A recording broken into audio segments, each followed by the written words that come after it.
Desde mi punto de vista, la guerra del Líbano es una historia muy difícil y compleja.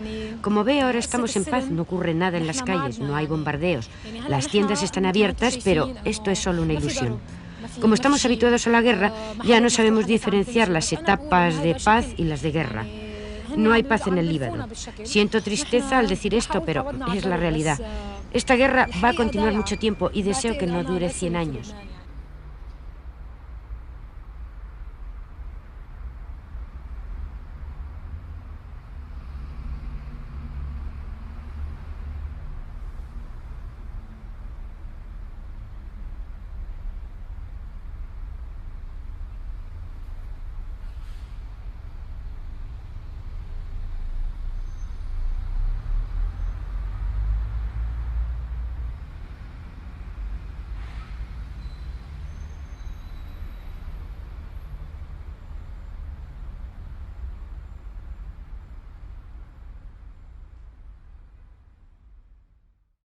Podríamos decir que el conflicto libanés es algo muy complicado y resolverlo así, en unas líneas. Separarnos del otro por ser difícil, poco comprensible. Pero no creemos ni queremos que la gente del Líbano sea difícil de comprender. No nos hemos sentido así durante nuestra estancia allí. Y en agradecimiento a la fuerza y la calidad de la gente que nos encontramos, tenemos que hacer fácil lo difícil. Tenemos que acceder a su complejidad, sin rechazarla por complicada, ni simplificarla hasta desvirtuarla. Y estamos tan empeñados en acceder a su complejidad porque creemos que es también la nuestra.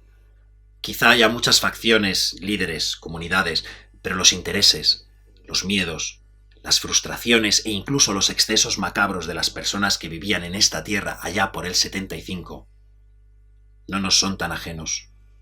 Así que, aunque solo sea como acto de resistencia a todos los malentendidos que el mundo arrastra sobre el otro, vamos a intentar acercarnos al Líbano entre 1975 y 1990, no para comprender y cerrar lo que sucedió, sino para experimentar que no somos tan distintos.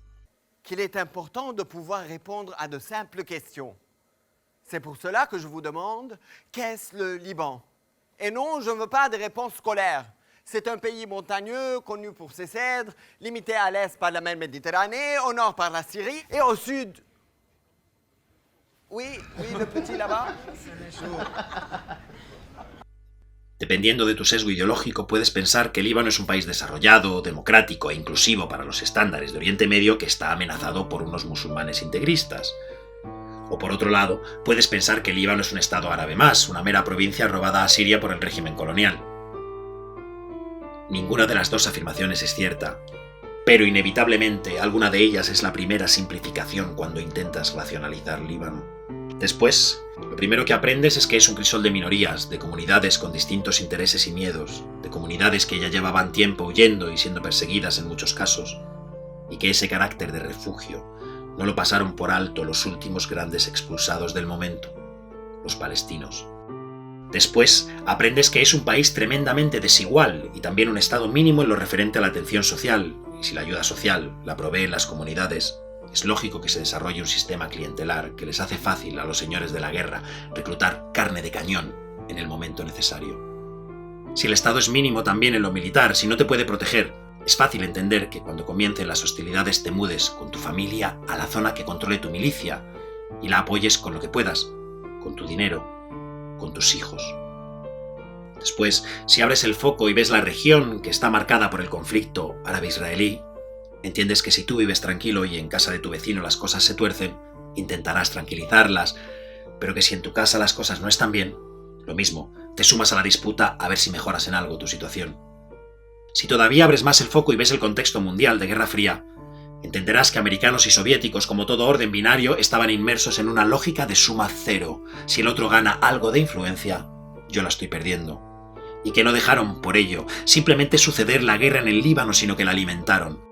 Es fácil entender que con las recargas de arsenal de las potencias el conflicto pueda durar 15 años, y ves los errores, como siempre por simplificación, que las grandes potencias cometen de nuevo por solo mirarse ellas cuando pretenden mirar al otro. Las guerrillas cristianas no eran solo marionetas occidentales como la URSS se creía, sino que también representaban los intereses, más o menos legítimos, los miedos, las frustraciones y también las mezquindades de una parte de la población libanesa. Y al revés, la OLP y sus aliados libaneses no eran meros títeres de Moscú como se pensaba desde Washington, sino que también, por su parte, representaban exactamente lo mismo. Y supongo que entenderás que si eres libanés y no has podido huir, estarás haciendo la guerra o no, intentando sobrevivir, como sea, durante estos 15 años. Incluso, como ya hemos visto, habrá quien tenga hijos, habrá quien haga teatro.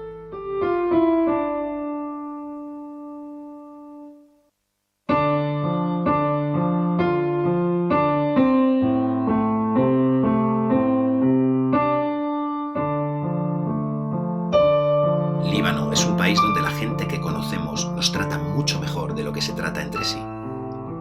Y esto es algo que no será la última vez que sentiremos en Oriente Medio. Al principio, hay una especie de rechazo infantil a esta estructura. Te niegas a creer, por aquello de los amigos de mis amigos son al menos más mis amigos que mis enemigos, que esa gente pueda tratarse mal entre sí. Pero acabas por rendirte a tu privilegio de visitante, simpático, ligero, no manchado de sangre, se supone. Y te rindes a ese privilegio porque estás deseando encontrarte con el otro, y el otro también contigo. Y ante esa reciprocidad nada puede parecer malintencionado. Así que, en Líbano tienes que aceptar la bienvenida, aunque intuyas que entre ellos se la podrían negar. Lo único que podemos hacer es este capítulo. Dedicarle tiempo, atención y cariño como nuestra respuesta a su conmovedora y, sobre todo, profundamente humana, resistencia.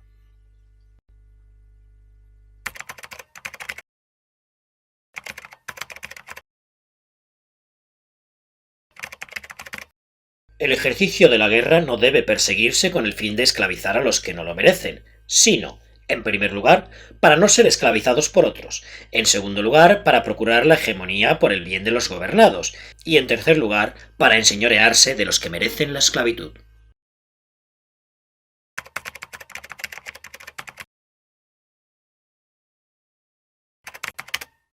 La guerra es el mayor conflicto de Estado, la base de la vida y la muerte, el Tao de la supervivencia y la extinción. Por lo tanto, la forma más astuta de ejercerla sería soslayarla de manera que no hubiera necesidad de llegar a ella. La guerra habría que ganarla antes de declararla o de que existiera en sí misma.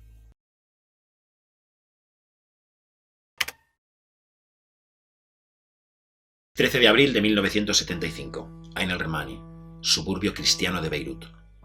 Pronto por la mañana, delante de una iglesia donde se está celebrando el bautizo del hijo de un líder falangista.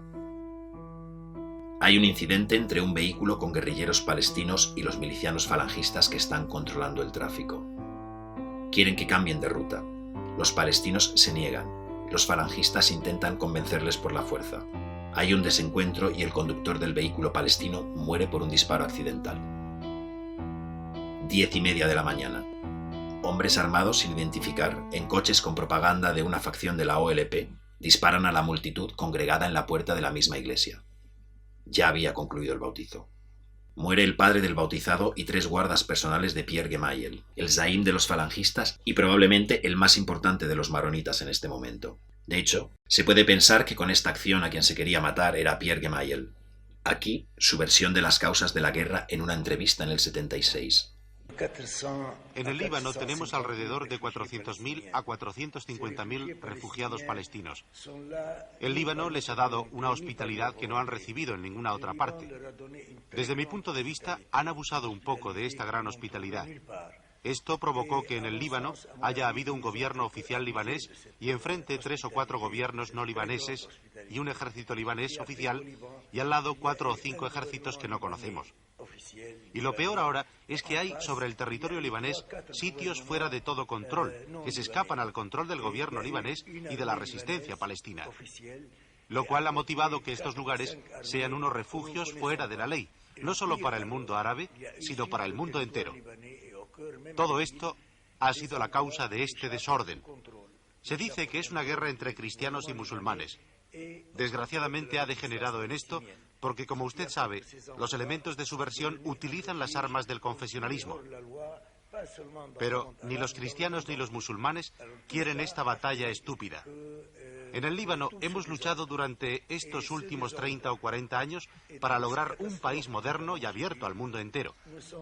Inmediatamente, los falangistas y los tigres, milicia fundada por Camille Chamoun, el que fuera presidente en los 50, se despliegan por las calles y comienzan a hacer controles. Los palestinos hacen lo mismo en sus zonas. Esa misma tarde, un autobús que transportaba palestinos a sus barrios pasó por delante de la misma iglesia. Milicias falangistas, a las órdenes de Basir Gemayel, hijo del Zain Pierre Gemayel, emboscaron el autobús y abrieron fuego. Un hijo vengaba la tentativa de asesinato de su padre y la guerra comenzaba. Aquí la versión sobre las causas de la guerra del otro bando libanés, el que apoyaría a los palestinos. Es Hassan Khaled, muftí de la comunidad musulmana suní. El mandato francés dio a los maronitas unos privilegios políticos y económicos en detrimento de las demás sectas religiosas musulmanas, de tal modo que el presidente de la República tiene que ser maronita y también el jefe del ejército, y los puestos claves en los ministerios. Fueron privados de estos puestos cristianos y musulmanes. Estos privilegios permanecen hasta hoy, lo que creó una oposición de musulmanes y cristianos perjudicados por los maronitas. Intentaron librarse de este profesionalismo religioso hereditario y de este racismo profesional. Esto dio lugar a los acontecimientos actuales. Es una lucha sangrienta entre los privilegiados y los perjudicados de este régimen profesional religioso que abarca a cristianos y musulmanes. Es de interés de los privilegiados mezclar el asunto religioso en esta lucha para hacer creer a la opinión pública que la gravedad de la situación se debe a motivos religiosos entre cristianos y musulmanes. Nuestro punto de vista y el de nuestros hermanos cristianos es el de una lucha entre el racismo sectario de una parte y la igualdad nacional de todos los ciudadanos sin distinción por el otro lado. Es curioso cómo Gemayel y Khaled están de acuerdo en que no es una guerra entre religiones y también que el convertirla en guerra religiosa es cosa del otro bando. Tampoco parece que la gente en las calles pensara que era un problema religioso. Yo soy cristiana y estamos muy bien con los musulmanes de toda la vida y queremos vivir juntos.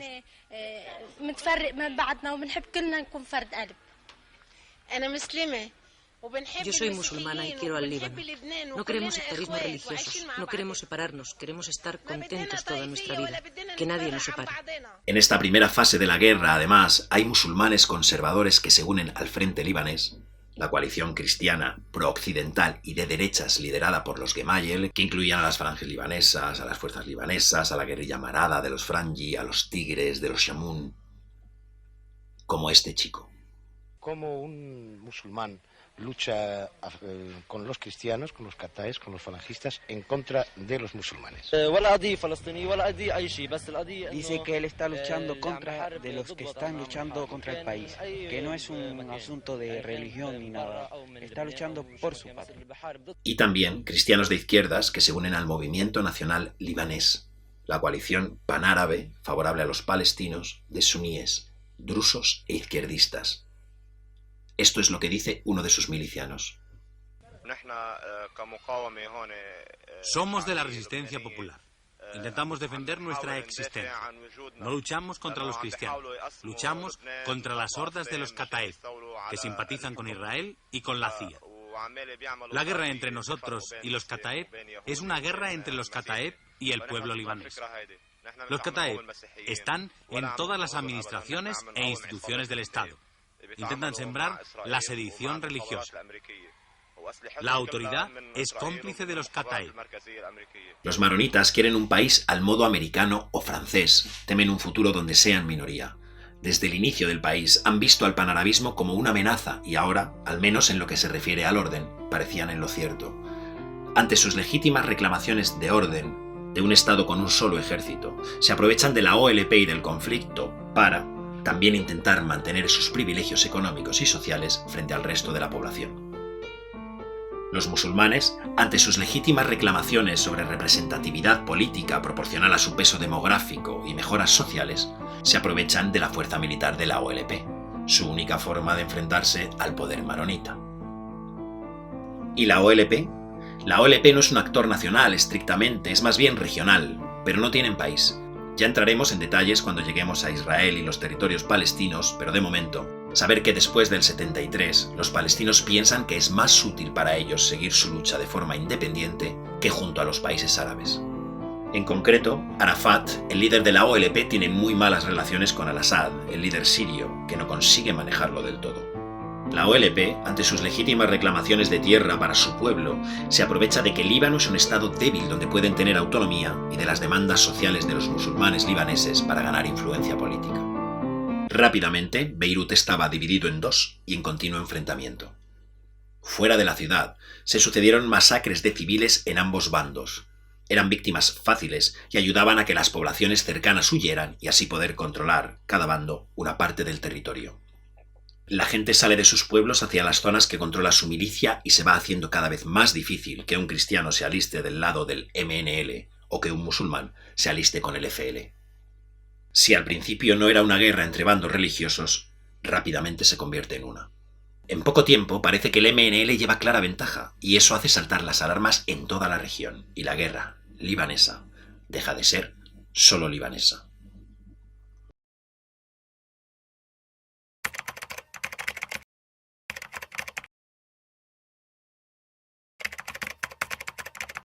La guerra es la continuación de la política por otros medios. Hay dos tipos de guerras: las guerras justas, que no persiguen fines de conquista, liberadoras, y las guerras injustas, de conquista. Los objetivos de las guerras justas son la defensa del país contra una agresión exterior, la liberación del pueblo de la esclavitud capitalista, la liberación de las colonias y países dependientes del yugo imperialista. Las guerras injustas, en cambio, persiguen el fin de la conquista y subyugación de países ajenos y de pueblos ajenos.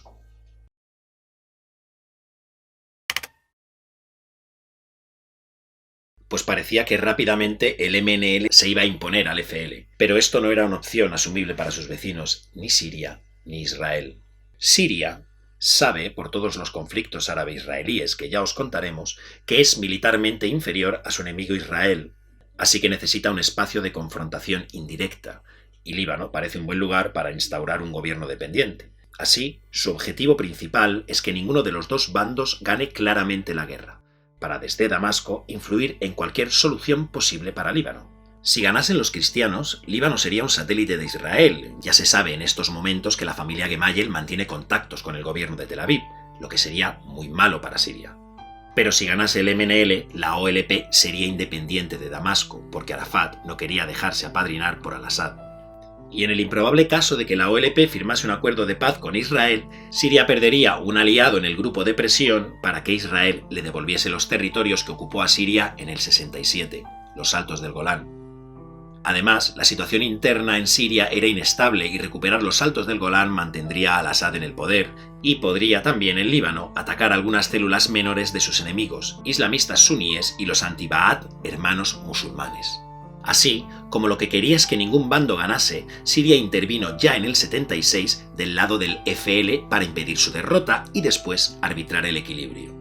Poco antes de su intervención militar, Siria ya había conseguido poner en el poder a un presidente aliado, el maronita, claro, Elias Sarkis. Después entró para sustentar militarmente a Sarkis y consiguió que los países árabes legitimaran su presencia militar como fuerza pacificadora y hubo un alto el fuego en más o menos este equilibrio territorial. De nuevo, podría haber acabado la guerra, esta vez con hegemonía siria y no con hegemonía del MNL, pero nos falta el otro vecino.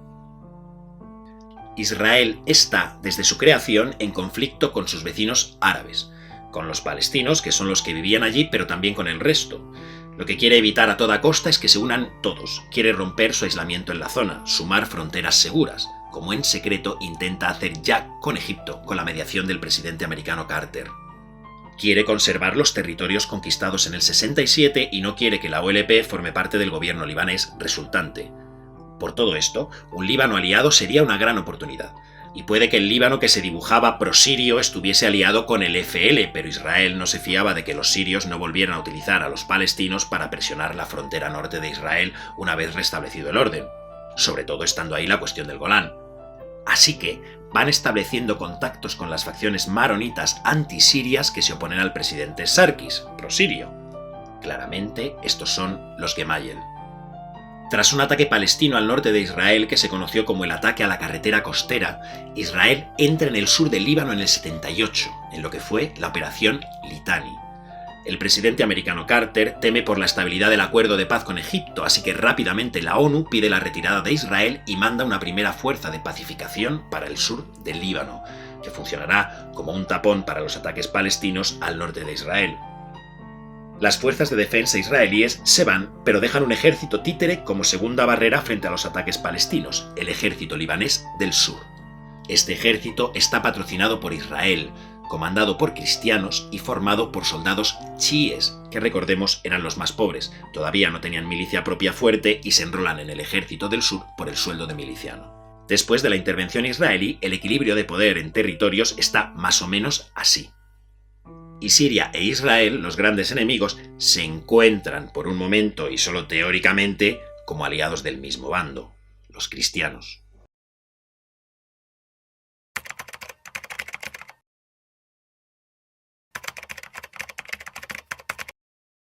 La guerra es divina en la gloria misteriosa que la rodea y en el atractivo no menos explicable que nos lleva hacia ella. La guerra es divina por la manera como se produce, independientemente de la voluntad de los que luchan. La guerra es divina en sus resultados que escapan absolutamente a la razón. La guerra es una masacre entre gentes que no se conocen, para provecho de gentes que sí se conocen pero que no se masacran. Mientras tanto, en el norte, Basir Gemayel va unificando por la fuerza a las milicias cristianas bajo su mando con acciones propias de banda mafiosa. La familia Franje, con el feudo en Esgorta y jefes de la guerrilla Marada, criticaba los contactos entre Israel y los Gemayel con una postura más pro-siria. En el 78, falangistas liderados por Elia Joveika y Samir Yahya atacan y matan a Tony Frangi y parte de su familia y hombres cercanos. Los Frangi, la guerrilla Marada y la gente de Esgorta se quedarán ya hasta el final del conflicto del lado sirio. La familia Shamoun y su guerrilla, los Tigres, se divide entre quienes son absorbidos por la falange de Basir Gemayel y los que son destruidos también por él.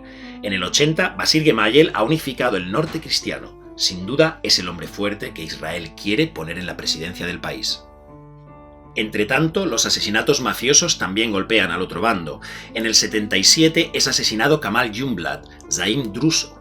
Se sospecha que por agentes sirios, pero no hay pruebas. En el 78, Musa al-Sadar, líder espiritual de la comunidad chií y fundador del movimiento y milicia Amal, desaparece en un viaje a Libia. Walid Jumblat, el hijo de Kamal Jumblat, hereda el liderazgo del PSP druso y Nabih Berri se hace con el liderazgo de Amal, ambos con posiciones de izquierdas. Y aquí vamos a detenernos un momento para ubicar a la comunidad chií. Tradicionalmente son los más pobres, no participaron del enriquecimiento general en los 60 y son mayoría en el sur y en el Valle de la Beca. Aunque simpatizaban con los refugiados palestinos al principio, pronto aparecen las fricciones, fundamentalmente por dos causas. Los palestinos son una sociedad bastante laica, de mayoría suní pero también cristianos, y los chiíes libaneses eran una sociedad mucho más tradicional. Además, los refugiados palestinos, sin acceso a la ciudadanía libanesa, competían con los chiíes al ofrecerse como mano de obra más barata todavía por estar más desesperados si cabe. Un conflicto de miseria contra miseria, una vez más, el último contra el penúltimo. Los chiíes eran tan pobres que en principio no tenían milicias fuertes que defendieran sus intereses e incluso se enrolaban en el ejército del sur pro-israelí por el sueldo de miliciano. Sin embargo, la cosa estaba por cambiar para ellos radicalmente. En el 79, un nuevo actor internacional muy importante entra en escena. En Irán, tras continuas injerencias coloniales que os explicarán cuando estéis en Jordania, triunfa la revolución. Una revolución no solo islámica y antioccidente, sino también chií. Además, las incursiones israelíes en el sur del Líbano van creando hasta 300.000 refugiados internos chiíes, entre los que cunde la llamada a las armas de Amal.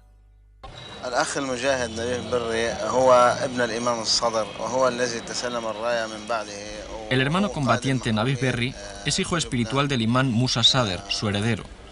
Nabih Berri es nuestro líder, porque defiende a los oprimidos.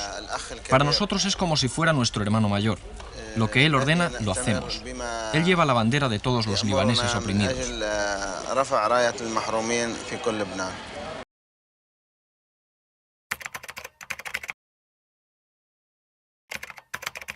Hubo caudillos feroces e implacables cuyas casas estaban recubiertas con las calaveras de los hombres a quienes habían matado. De esa gran verdad del pasado no debemos sentir vergüenza los hombres de hoy.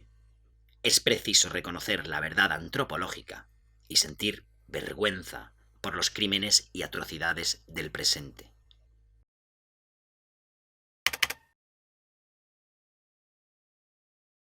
Israel, mientras tanto, viendo que su aliado Basir Gemayel tiene una buena posición de poder en el norte, decide que es el momento de jugar sus cartas. Llegar hasta Beirut, ocupando todo el sur dominado por el MNL, acabar con la OLP y poner en el poder a Basir Gemayel para forzar la retirada siria. El nuevo Líbano firmaría la paz con Israel, como ya había hecho Egipto, y la OLP, si acaso, podría volver a Jordania y, como mucho, desestabilizarla de nuevo y formar un Estado palestino, pero al este del río Jordán, que podría ayudar a que Israel ocupase definitivamente los territorios palestinos del oeste del río, de Cisjordania.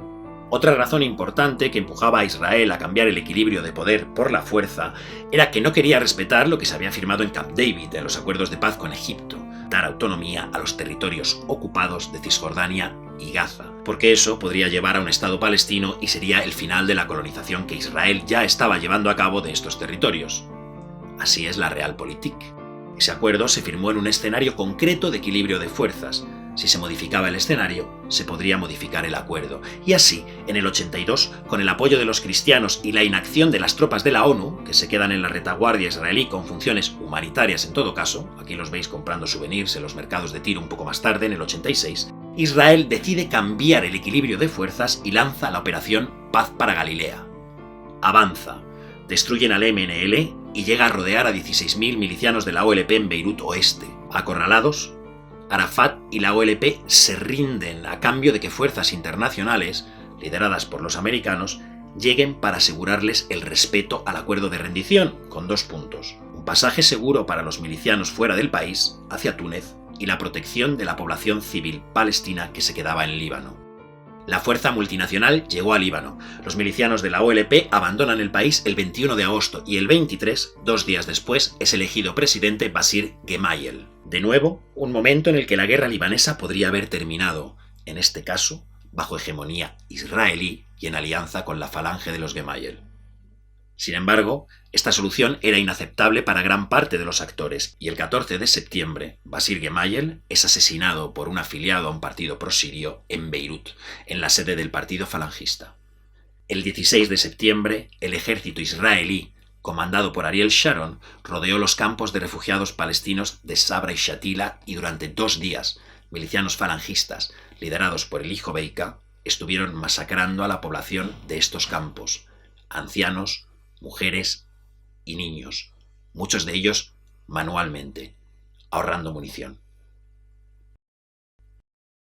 As I walk over London Bridge, one misty morning early, I overheard a fair pretty maid was lamenting for her Geordie. Oh, my Geordie will be hanging a golden chain. 'Tis not the chain of many. He was born on King's royal breed and lost to a virtuous lady. Go bridle me, my milk white steed. Go bridle me, my pony. I will ride to London's court to plead for the life of Geordie. Oh, my Geordie never stole nor cow nor calf. He never hurted any, stole 16 of the King's royal deer, and he sold them in Bohemy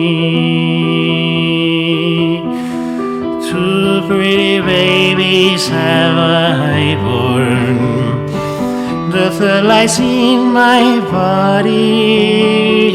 I'd freely part with them, everyone, if you'd spare the life of your dear.